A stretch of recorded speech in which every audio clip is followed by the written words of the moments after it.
Assalamualaikum warahmatullahi wabarakatuh. Di sini saya Wahyudia Putri Ningrum dengan NIM E07219034. Baik, di sini saya akan mempresentasikan tentang tugas UAS Tarekat Mutabaroh kedua, di mana mata kuliah ini diampu oleh Bapak Syaifullah Yazid. Di sini saya mengambil judul keistimewaan amaliyah dalam tarekat Qadiriyah wa Naqsabandiyah Al-Utsmaniyah di Pondok Pesantren As-Salafi Al-Fitrah Kediding, Surabaya. Di sini saya mempunyai 3 subbab pembahasan yang utama. Yang pertama yaitu sejarah dan profil singkat dari Pondok Pesantren As-Salafi Al-Fitrah. Yang kedua, amaliyah Pondok Pesantren As-Salafi Al-Fitrah. Dan yang terakhir yaitu keistimewaan tarekat Qadiriyah wa Naqsabandiyah Al-Utsmaniyah di Pondok Pesantren As-Salafi Al-Fitrah. Oke, untuk yang pertama yaitu sejarah dan profil singkatnya. Jadi Pondok Pesantren As-Salafi Al-Fitrah ini merupakan sebuah yayasan pendidikan yang terletak tepat di kota Surabaya di daerah Kedinding, Kecamatan Kenjeran. Pondok pesantren ini didirikan oleh Gus Rory atau yang sering dikenal sebagai Kiai Asrori. Beliau ini memiliki keinginan untuk mendirikan suatu pondok pesantren dikarenakan pada tahun 1994 terdapat 25 santri pria yang ingin berguru dan mondok kepada beliau. Dan hal ini pula yang menjadi cikal bakal berdirinya Pondok Pesantren As-Salafi Al-Fitrah ini. Kemudian dalam proses pembelajaran, Kiai Asrori selalu menerapkan tarekat dalam setiap pembelajarannya dan juga memberikan nilai-nilai keagamaan dan juga kerohanian kepada setiap santri dan juga santriwati, yang dimana tepat pada tahun 2003 itu ditambah lagi santriwati dan juga pembangunan kamar untuk 77 santriwati tepatnya. Kemudian sampai tahun 2009 beliau wafat dan dilanjutkan oleh kepengurusan pondok tersebut. Oke, tidak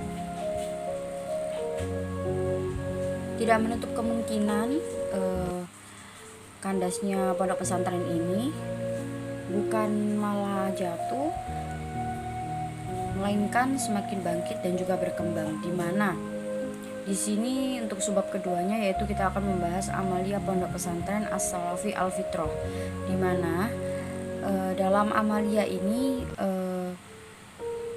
memiliki 2 karakter yaitu inti berupa kewajiban dan juga sunnah, di mana dalam tarekat Qadiriyah sendiri ini memiliki ajaran zikir yaitu la ilaha illallah sebanyak 165 kali yang dilakukan setelah sholat. Dan kemudian untuk tarekat Naqsabandiyah sendiri yaitu melakukan bacaan Allah Allah Allah sebanyak 1000 kali setelah sholat. Dan juga terdapat pula amaliyah harian dan juga mingguan, di mana yang harian ini dimaknai khususi dan dilakukan secara berjamaah, sedangkan yang amaliyah mingguan ini dilakukan secara umum. Kemudian untuk kontribusi masyarakat bagi tarekat wa Naqsabandiyah Al-Utsmaniyah di pondok pesantren ini tuh sangat terbuka sekali dan juga sangat ikut berperan penting di dalam memajukan dan juga berdirinya tarekat di dalam pondok pesantren As-Salafi ini.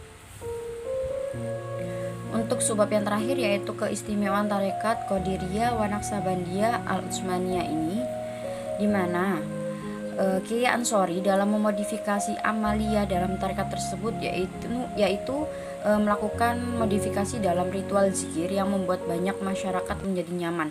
Bukan hanya nyaman, akan tetapi beliau menjadikan sebuah tarekat itu ajaran yang tidak menakutkan dan juga tidak mengekang pada aturan yang biasanya membuat orang lain untuk belajar tarekat itu susah, takut dan juga seperti terbebani. Kemudian dalam pandangan Kiai Asrori sendiri itu, beberapa ritual tarekat ini tuh ditransformasikan menjadi hal baru yang menarik, di mana hal ini memunculkan banyak pengikut baru dan juga jamaah baru untuk belajar dan mengikuti tarekat tersebut. Meskipun dalam modifikasi tarekat tersebut tidak menghilangkan nilai kesakralan dan juga ketasawufan di dalamnya. Misalkan saja istighosah yang dilakukan secara rutin, terutama pada hal-hal besar yang dilakukan secara bulanan yang rutin, itu tetap menerapkan kesakralan dalam tarekat dan juga tasawuf. Akan tetapi dalam bacaan itu dilakukan variasi untuk jamaah supaya tidak merasa bosan dan juga lebih bersemangat untuk melakukan istighosah tersebut. Oke, ini sedikit dari foto dokumentasi saya. Yang pertama ini saya foto di depan Pondok Pesantren As-Salafi. Kemudian saya foto dengan Bapak Rashidi. Kemudian ini ada silsilah dari Thariqah Qadiriyah wa Naqsabandiyah di Pondok Pesantren tersebut, dan juga yang terakhir yaitu amalia atau sholawat yang ada di pondok pesantren tersebut.